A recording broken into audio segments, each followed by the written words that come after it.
الذي أرسله الله بالحق بشيرا ونذيرا وداعيا إلى الله بإذنه سراجا وقمرا منيرا أما بعد فقد قال الله تبارك وتعالى كلامه المجيد وفرقانه الحميد أعوذ بالله من الشيطان الرجيم بسم الله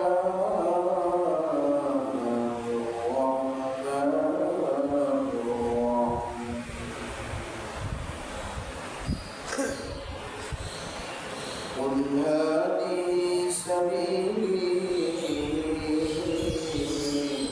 أدعو إلى الله على بصيرة أنا ومن اتبعني وسبحان الله وما أنا من المشركين. وقال نبينا صلى الله عليه وسلم أفضل الصيام بعد رمضان شهر الله المحرم أو كما قال نبينا صلى الله عليه وسلم. وقال تعالى في شأن حبيبه إن الله وملائكته يصلون على النبي يا أيها الذين آمنوا صلوا عليه وسلموا تسليما. اللهم صل على سيدنا مولانا محمد وعلى آل سيدنا مولانا محمد حبيبا شفيعا سيدنا مولانا محمد وعلى آل سيدنا مولانا محمد محمد آخر كفر کو مٹایا کفر کو مٹا کر صداقت بنایا.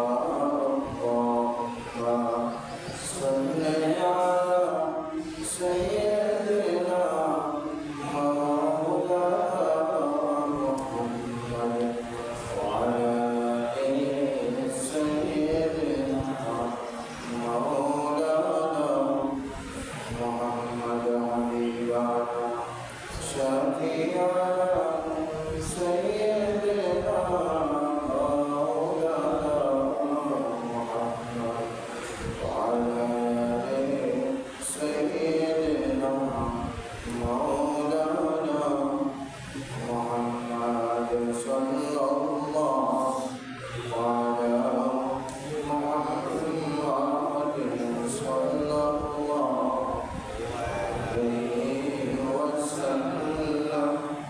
صلى الله على محمد صلى الله عليه وسلم. بلغ العلا بكماله كشف الدجى بجماله حسنت جميع خصاله صلوا عليه وآله سلموا يا حبان صلوا على سر الجميل مصطفى رجاء الله رحمة للعالمين. الحمد لله আল্লাহ রাব্বুল আলামিনের দরবারে অসংখ্য শুকর ও সুজুদ যে মহান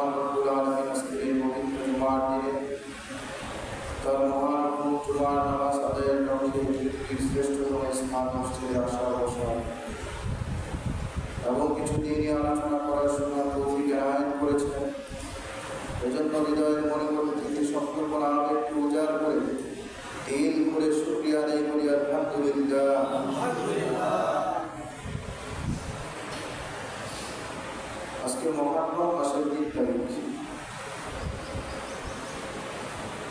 এই মাসটি ইসলামের অত্যন্ত গুরুত্বপূর্ণ একটি মাস। বিগত সময় আলোচনা করেছিলাম ফিহা আরবাআতুন হুরুম, অর্থাৎ সম্মানিত 4টি মাস আছে। এমনিতেই রমজানের তো আলাদা একটা বৈশিষ্ট্য আছে, সবচেয়ে সম্মানিত মাস হল রমজান মাস। এছাড়াও আল্লাহ তাআলা কোরআনের মাধ্যমে আরো 4টি মাসের নাম উল্লেখ করেছিলেন যে এই মাসগুলো অনেক দামি মাস, মূল্যবান মাস। ওই 4 মাসের একটি মাস হচ্ছে মুহররম মাস, যেটিকে আল্লাহর মাস বলা হয়। রমজান যেমন আল্লাহ তাআলার মাস, একইভাবে মুহররম এটা আল্লাহর মাস। হাদিসের ভাষায় বলা হয় এটি আল্লাহর মাস। এই মাসে নবী আলাইহিস সালাতু ওয়াস সালাম অত্যন্ত গুরুত্ব সহকারে রোজা রাখতেন। অনেক গুরুত্ব সহকারে তিনি এই মাসে রোজা রাখতেন।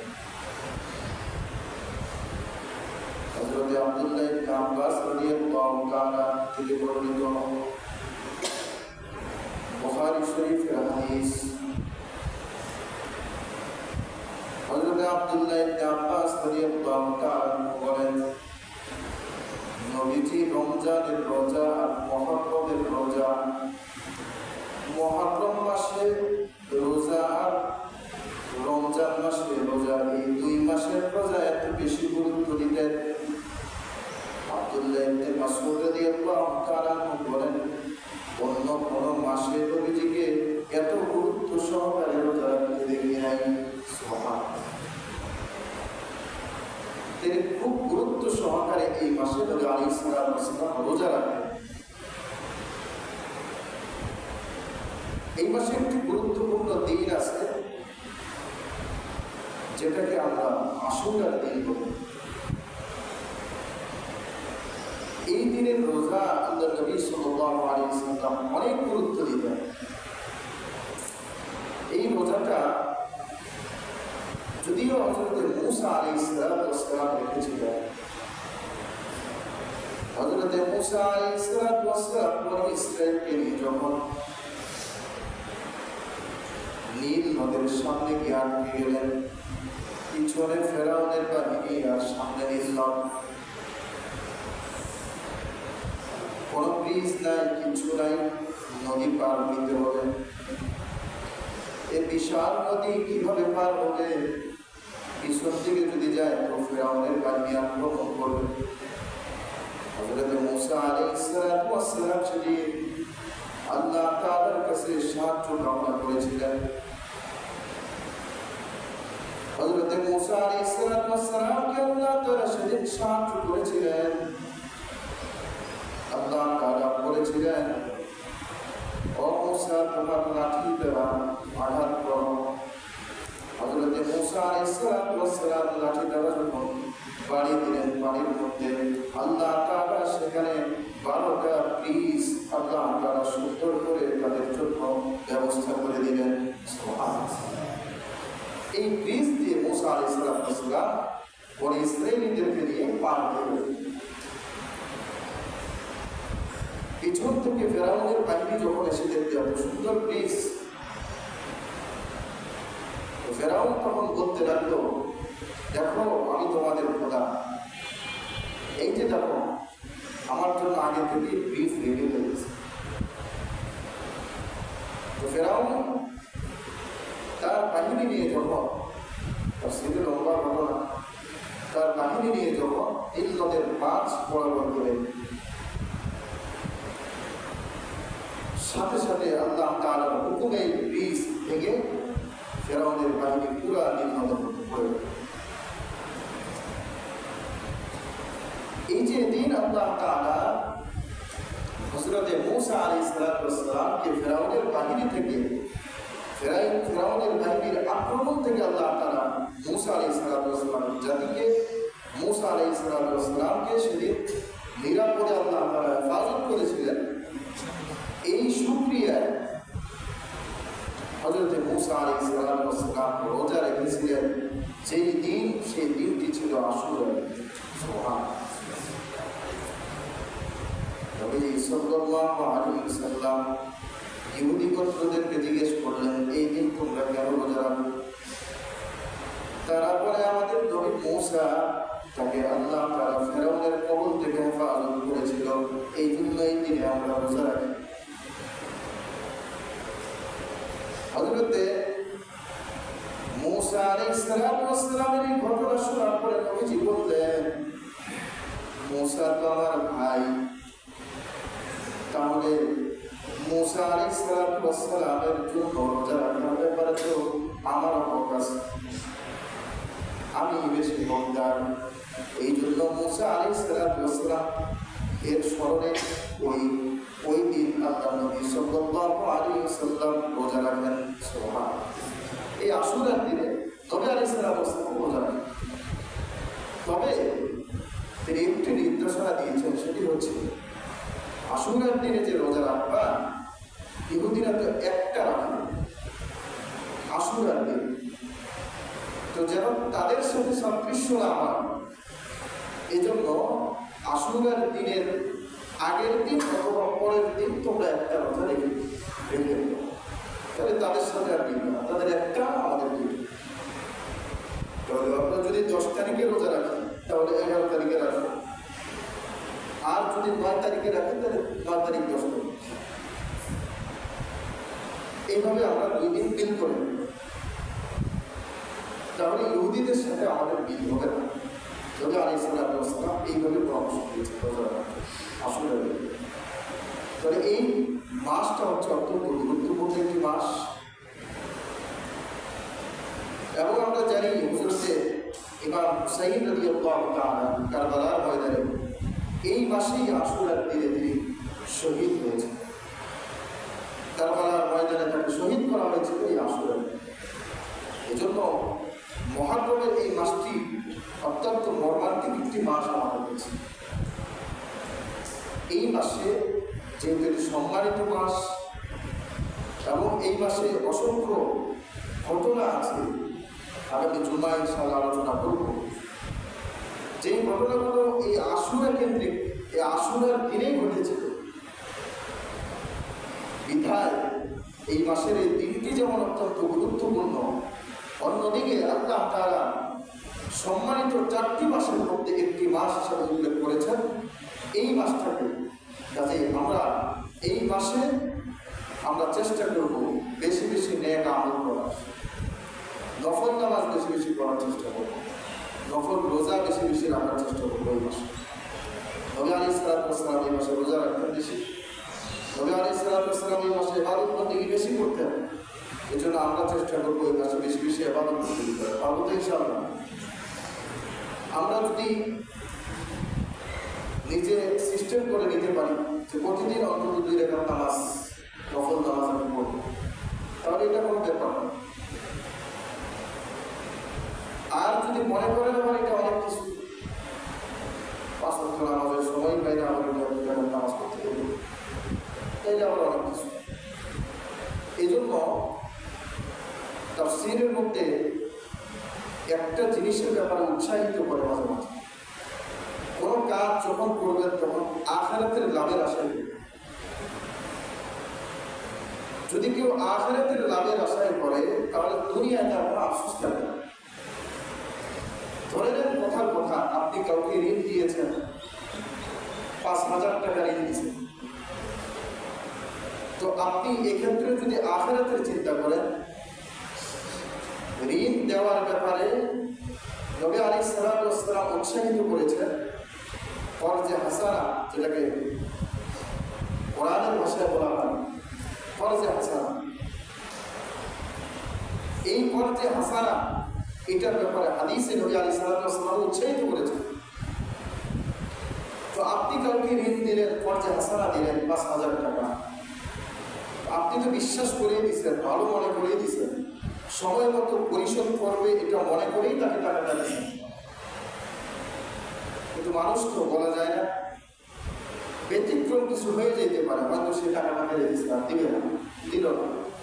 কিন্তু এক্ষেত্রে আপনার উদ্দেশ্য যদি থাকে আখিরাত, যে আল্লাহ তাআলা এই ব্যাপারে উৎসাহিত করেছেন, নবী আলাইহিস সালাম এই ব্যাপারে উৎসাহিত করেছেন, এবং এটি অত্যন্ত সওয়াবের একটি কাজ হিসাবে আমি এই কাজটা করলাম।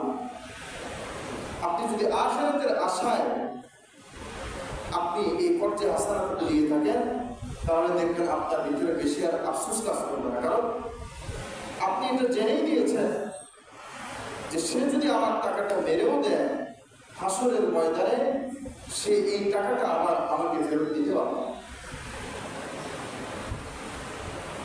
আল্লাহর আদালতে সে পার পাবে না, সে আল্লাহর আদালতে অবশ্যই সে এই টাকাটার জন্য ধরা পাবে। তো আপনার চিন্তা আছে আখিরাত। অন্যদিকে নবী আলাইহিস সালাম উৎসাহিত করেছেন, পর্যায়ে হাসানার ব্যাপারে অনেক ফজিলত বর্ণনা করেছেন।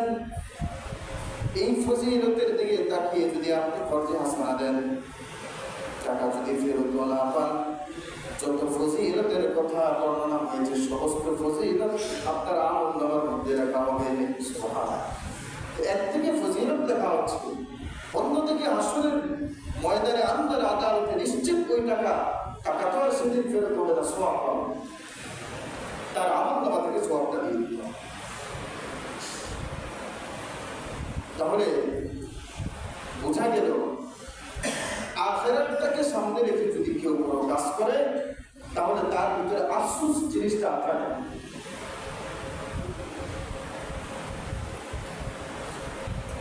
কথার কথা ফসল আবাদ করতেছেন,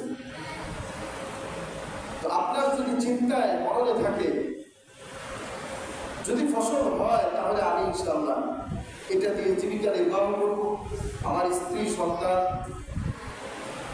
তারা যেমন জীবিকা নির্বাহ করবে, তাদের রিজিকের ব্যবস্থা হবে। একইভাবে এখান থেকে গরিব অসহায় এবং আমার মসজিদ মাদ্রাসা সব দিকে আমি দান সদকা থেকে শুরু করে সব কিছু এখান থেকে দেওয়ার চেষ্টা করব। আপনি এরকম ভালো নিয়ম করে রাখছেন, আপনার উদ্দেশ্য ভালো। আপনি এই ফসলের টাকা পাওয়ার পরে মদ জুয়া আড্ডাইগুলোতে আপনি ব্যয় করবেন না, অন্যদিকে টাকাটাকে নষ্ট করবেন না, এই চিন্তা আপনার মাথায় নাই। বরং আপনি স্ত্রী সন্তানের পিছনে, পিতা মাতার ক্ষেত্রে, সমাজের বিভিন্ন ভালো কাজে আপনি এই টাকাটা ব্যয় করবেন, এবং ভালো চিন্তা ভাবনা আপনার মাথায় আছে। কিন্তু দেখা গেল ফসল লাগানোর পরে ফসল বলা হয় না, যে কারণে আপনার যে আশা ছিল সেখান থেকে আশা অনুযায়ী আপনি ফসল পান না, আপনার হাতে টাকা আসে নাই, তাহলে দেখবেন ওই ব্যক্তি, যে ব্যক্তি আখিরাতকে সামনে রাখছে, ভালো নিয়ত করছিল, ওই ব্যক্তির ভিতরে বেশি আফসোস থাকবে না। ও বলবে, যাই হোক আমি ভালোর জন্যই করেছিলাম, আল্লাহ তো আমাকে না খাওয়াই রাখবে না, আমার সন্তান স্ত্রী সবাইকে আল্লাহ তাআলা খাওয়াই রাখবে, কাজে যে আল্লাহ তাআলা নিয়ে গেছেন সে আল্লাহ তাআলা আবার দিবেন। আর আপনি ওই ভালো ভালো নিয়মগুলো করার কারণে, ওই ভালো কাজগুলো করলে যে সওয়াব হইতো আল্লাহ তাআলা আপনার আমলনামায় ওই সওয়াব দান করবেন। সুবহানাল্লাহ। এজন্য যে কোনো কাজের ক্ষেত্রে আখিরাতকে সামনে রাখুন, হোক সেটা দুনিয়াবি কাজ, কিন্তু যদি আখিরাত সামনে রাখি, নিয়মটাকে ভালো করে নেই, তাহলে দেখা যাবে যে এটার মাধ্যমে আমার আখিরাতের যে ফজিলত, কোরআন হাদিস মোতাবেক যে ফজিলতগুলো ওই কাজের ব্যাপারে লেখা আছে, আমি অবশ্যই সেই ফজিলতগুলো আমি নিয়ে আসতে পারব। এই জন্য আমরা প্রত্যেকটা কাজের ক্ষেত্রে আখিরাতকে সামনে রাখি। নামাজ পড়তে আসছি, এখন যদি মনে করি যে নামাজ না পড়লে মানুষ কি বলবে, নামাজ না পড়লে এখন বয়স হয়েছে, নামাজ না পড়লে ছেলে সন্তান আছে, কেমন দেখা যায়, কি মনে করবে, এই যে বিভিন্ন কিছু চিন্তা ভাবনা করতেছে, তাহলে এটা আপনার নিয়মটা ভালো হলো। আপনি যদি নিয়ম করেন যে না, এই নামাজের মাধ্যমে আমার আখিরাত পরিষ্কার হবে, কোন ব্যক্তি যদি নামাজ জামাতের সাথে পড়ে, আল্লাহ তাআলা তাকে 5টা পুরস্কার দেন। 1 নম্বর পুরস্কার হলো আল্লাহ তাআলা তার দুনিয়ার রিজিকের অভাব আল্লাহ তাআলা দূর করে দিবেন। সুবহানাল্লাহ। নামাজের মাধ্যমে রিজিকের অভাব দূর হয়ে যায়। দেখবেন যারা নামাজ পড়ে না এদের একটার পরে একটা পেরেশানি আছে, মানে এরা আলহামদুলিল্লাহ বলতে এদের মুখ দিয়ে দেখতেছে কষ্ট হয়ে যায়। এটা বাস্তব কথা। নামাজ কালাম যাদের জিন্দেগিতে নাই দেখবেন ওর শুধু পেরেশানি আর পেরেশানি, একটার পরে একটা আছে অভাব, রিজিকের অভাবটা দূর হয় না।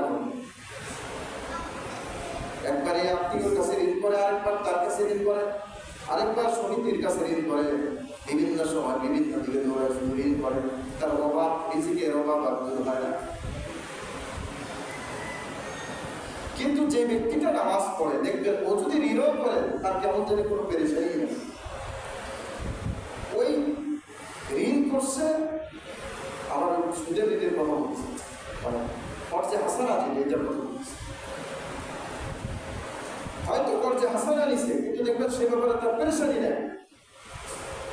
কারণ ওই যে নবী আলাইহিস সালাতু ওয়াস সালাম যখন গর্তের ভিতরে ছিলেন, হযরত আবু বকর রাদিয়াল্লাহু তাআলা তখন বলতেছিলেন, ইয়া রাসূলুল্লাহ, কাফেররা তো আমাদের কাছাকাছি চলে আসছে, এখন তো আমাদেরকে দেখে ফেলবে, দেখলেই তো আমাদেরকে সাথে সাথে ধরে নিয়ে চলে যাবে।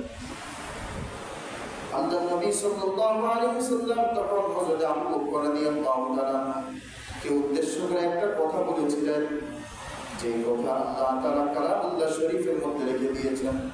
আল্লাহ তাআলা হযরত নবী আলাইহিস সালাতু ওয়াস সালাম হযরত আবু বকরকে ডেকে বলতেছে, ও আবু বকর, লা তাহজান ইন্নাল্লাহা মা'ানা। আবু বকর, তুমি মনে করিও না যে আমরা এখানে দুইজন আছি। আবু বকর, আমরা যদিও দেখতে পাই না কিন্তু আমাদের সাথে আমাদের আল্লাহ আছেন। সুবহানাল্লাহ। সুতরাং লা তাহজান, কোনো টেনশন করিও না। কোরআনের শব্দই এটাই, লা তাহজান ইন্নাল্লাহা মা'ানা।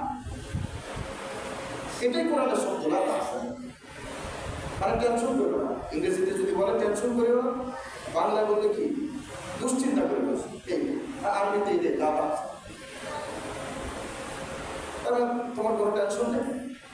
তো নবী আলাইহিস সালাতু ওয়াস সালাম একবার এই শব্দই ব্যবহার করছেন, আবু বকর, নো টেনশন, লা তাহজান, কোনো টেনশন করিও না। তো যে ব্যক্তি 5 ওয়াক্ত নামাজ জামাতের সাথে আদায় করবে, আল্লাহ তাআলা তার রিজিকের ব্যাপারে কোনো টেনশন তার ভিতরে রাখবেন না। সুবহানাল্লাহ। সে কোনো টেনশনই করবে না, কেন? ওটা আসবেই না তার ভিতরে। কারণ আল্লাহ তাআলা বলেন, ওয়া মিন দাব্বাতিন ফিল আরদি ইল্লা আলাল্লাহি রিজকুহা। রিজিকের দায়িত্ব আমি আল্লাহ তাআলা নিয়েছি প্রত্যেকটা প্রাণীর। সুবহানাল্লাহ। ওয়া মান ইয়াত্তাকিল্লাহা ইয়াজআল লাহু মাখরাজা ওয়া ইয়ারযুকুহু মিন হাইথু লা ইয়াহতাসিব। যারা আল্লাহ তাআলাকে ভয় করে, আর যে ব্যক্তি 5 ওয়াক্ত নামাজ পড়ে সে অবশ্যই আল্লাহকে ভয় করে। যারা আল্লাহকে ভয় করে আল্লাহ তাআলা তাদের রিজিক এমন জায়গা থেকে দিবেন সে কল্পনাও করতে পারে না। সে কল্পনা করতে পারবে না, কোথা থেকে চলে আসছে। তো ও যদি ঋণও নেয় তা দেখবেন যে কোনো না কোনোভাবে আল্লাহ তাআলা তার ঋণ পরিশোধ করেন। নবী আলাইহিস সালাতু ওয়াস সালামের সবসময় ঋণ থাকতো, কারণ ওনার একটা অভ্যাস ছিল, ফকির আসলে উনি পথে ফিরাই দিতেন। তো যখন আসে তখন তো দিছে মাশাআল্লাহ, কিন্তু নাই এখন কি করবে? তো নবী আলাইহিস সালাতু ওয়াস সালাম তখন ঋণ করতেন, ঋণ করে ওই ফকিরকে দান করতেন। তারপর কোনো ফকিরকে উনি কখনো ফেরত দিবে না। হ্যাঁ, ফকির যদি এখন বাহানা করে আসে সেটা তার ব্যাপার, সে বুঝবে। তো নবী আলাইহিস সালাতু ওয়াস সালাম কোনো ফকিরকে কখনো ফেরত দিবেন না, কাউকে তো ব্যবসা ধরা দিবেন না। তো এইভাবে নবী আলাইহিস সালাতু ওয়াস সালামের কিছু ঋণ হয়ে যায়, উনি এটা আবার পরিশোধ করতেন। এটা এমন না যে বোঝা হয়ে গেছে মাথা। হযরত আলী রাদিয়াল্লাহু তাআলা নবী আলাইহিস সালাতু ওয়াস সালামের কাছে এসে বললেন, ইয়া রাসূলুল্লাহ, ইয়া হাবিবাল্লাহ, আমার অনেক ঋণ হয়ে গেছে, আমি কিভাবে পরিশোধ করব? আল্লাহ নবী সাল্লাল্লাহু আলাইহি ওয়াসাল্লাম দোয়া শিখায় দিলেন, ও আলী, ফজরের নামাজের পরে পড়ো, আল্লাহুম্মা কফিনি বিহালালিকা আন হারামিক ওয়া আগনিনি বিফদলিকা আম্মান সিওয়াক। ও আলী ফজরের পরে এই দোয়া 3 বার পড়ো, আবার মাগরিবের পরে এই দোয়াটা 3 বার পড়ো। এভাবে আমল চালাইতে থাকো আল্লাহর উপরে পূর্ণ ইয়াকিনের সাথে। হযরত আলী রাদিয়াল্লাহু তাআলা এই আমল করা শুরু করলেন। একদিন হযরত আলী রাদিয়াল্লাহু তাআলা এসে বলতেছেন, ইয়া রাসূলুল্লাহ, ইয়া হাবিবাল্লাহ, আপনি যে আমল দিয়েছেন এই আমলের ফজিলতে, এই আমলের বরকতে আল্লাহ তাআলা আমার সমস্ত ঋণ পরিশোধ করে দেওয়ার ব্যবস্থা করেছেন। সুবহানাল্লাহ। দেখেন, যাদের ভিতরে আল্লাহর ভয় আছে, যারা আল্লাহকে স্মরণ করে, তাদের এই ঋণ বা রিজিক এগুলো নিয়ে তাদের টেনশন আসে না। অটোমেটিকলি দেখবেন তার ওগুলো নিয়ে পেরেশানি নাই, অটোমেটিকলি তার এই পেরেশানি দূর হয়ে যায়, থাকেই না। বরং সে পেরেশানি হয় ওই সময়, আজকে শেষ রাত্রে উঠতে পারে নাই, তাহাজ্জুদের নামাজ পড়তে পারে নাই, অথবা আজকে ফজরের নামাজটা কোনোভাবে কাজা হয়ে গেছে। প্রতিদিন ফজরের নামাজ পড়ে কিন্তু আজকে কোনোভাবে কাজা হয়ে গেছে। এবার সারাদিন সে পেরেশানির মধ্যে থাকে, আর দিনটা জানি কেমন যাইতেছে, ফজরের নামাজটা আমার আজকে কাজা হয়ে গেল। এটার জন্য পেরেশানি হয়, রিজিকের জন্য তার পেরেশানি হয়। দেখবেন, বাস্তবতায় মিলাই দেখবেন, যারা আল্লাহর ভয় ভিতরে লালন করে এবং 5 ওয়াক্ত নামাজ পড়ে জামাতের সাথে, দেখবেন আল্লাহ তাআলা তাদের এই সমস্ত পেরেশানি তাদের ভিতরে দেয়ই না, দুনিয়া পেরেছে। যে যত আল্লাহ থেকে দূরে সরে, তার ভিতরে দুনিয়ার পেরেশানি তত বেশি ঢুকে, আর যত আল্লাহর কাছাকাছি যায় তত দুনিয়ার পেরেশানি দূর হয়। সুবহানাল্লাহ। এজন্য আল্লাহ ওয়ালা যারা আমাদের বুজুর্গানে দ্বীন, আল্লাহ ওয়ালারা, ওনারা কোনোদিন রিজিকের টেনশন করতেন না। বিভিন্ন জায়গায় গিয়ে মানুষকে শুধু দাওয়াত দিতেন, মানুষদেরকে দ্বীনের উপরে ডাকতেন, আল্লাহর দিকে মানুষকে ডাকতেন। সম্পদের তোয়াক্কা করতেন না, রিজিক কোথার থেকে কেমন ভাবে আসবে এটা কখনো ভাবতেন না। তারা শুধু ইবাদত বন্দেগী নিয়ে সবসময় ব্যস্ত থাকতেন। আল্লাহ তাআলা তাদের রিজিক এমন জায়গা থেকে ব্যবস্থা করে দিতেন তারা কল্পনা করতে পারে না। সুবহানাল্লাহ। শুধু ওই আল্লাহ ওয়ালা বা ওই আল্লাহ ওলি খায় না, বরং ওই আল্লাহ ওয়ালা ব্যক্তির সাথে যে আরো যে 4 জন সাগরেদ থাকে, আল্লাহ তাদের শুনতে খানার ব্যবস্থা করে। সুবহানাল্লাহ। ওই আল্লাহ ওয়ালা করে। কোন আল্লাহ ওয়ালা দেখবেন আপনাদের এলাকায় যদি কখনো কোনো আল্লাহ ওয়ালা আসে, তো দেখবেন আল্লাহ তারা তো খাওয়াবে, তার সাথে আরো যে কজন আছে তাদেরকেও খাওয়াবে। সুবহানাল্লাহ। তাদেরকে কোনো পেরেশানি দিবে না, সেটা ইবাদত নিয়ে ব্যস্ত, আল্লাহ যে কাজ দিচ্ছে সেই কাজ দিচ্ছে ব্যস্ত। এই জন্য আমরা বেশি বেশি আল্লাহর সাথে সম্পর্ক লাগানোর চেষ্টা করি, আল্লাহ ওয়ালা হওয়ার চেষ্টা করি, আল্লাহ স্মরণ বেশি বেশি করার চেষ্টা করি। এটা মহান মাস। এই মাসে নবী আলাইহিস সালাতু ওয়াস সালাম বেশি বেশি নফল নামাজ পড়তেন, বেশি বেশি নফল রোজা রাখতেন। রোজার মাধ্যমে আল্লাহ তাআলা নৈকট্য হাসিল করা যায়, নামাজের মাধ্যমে সবচেয়ে বেশি আল্লাহর নৈকট্য হাসিল। সুবহানাল্লাহ। এই জন্য আমরা চেষ্টা করব নামাজ এবং রোজা এই মাসে নফল নামাজ, নফল রোজা বেশি বেশি করার চেষ্টা করি। অত দেখবেন পেরেশানি নাই।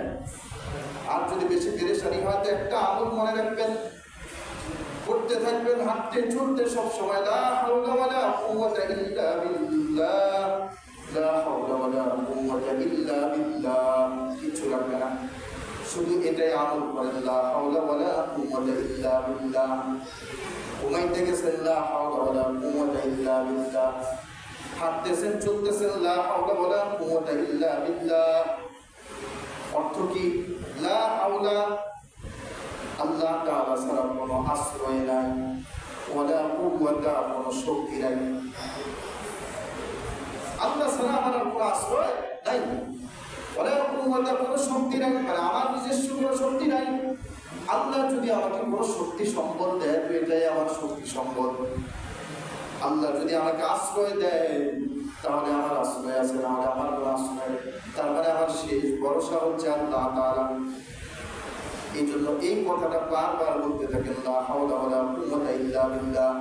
চলতে ফিরতে সবসময় বলেন, আল্লাহ তাআলা তো তার বান্দার দিকে তাকায় থাকে যে আমার বান্দা কখন আমাকে ডাক দিবে আর আমি তার জবাব দিব। সুবহানাল্লাহ। বান্দা যখন বারবার করতে থাকে আয় আল্লাহ, আপনি ছাড়া আমার আর কোনো উপায় নাই, আপনি ছাড়া আর কোনো আশ্রয় নাই, আপনি ছাড়া আমাকে রক্ষাকারী আর কেউ নাই, আপনি ছাড়া আমার আর কোনো শক্তি সম্বল কিছুই নাই। বান্দা যখন বারবার হাঁটতে চলতে উঠতে বসতে সব সময় এই কথাটা বলতে থাকে, আল্লাহ তাআলা তাকে শক্তি যোগাইতে থাকেন। সুবহানাল্লাহ।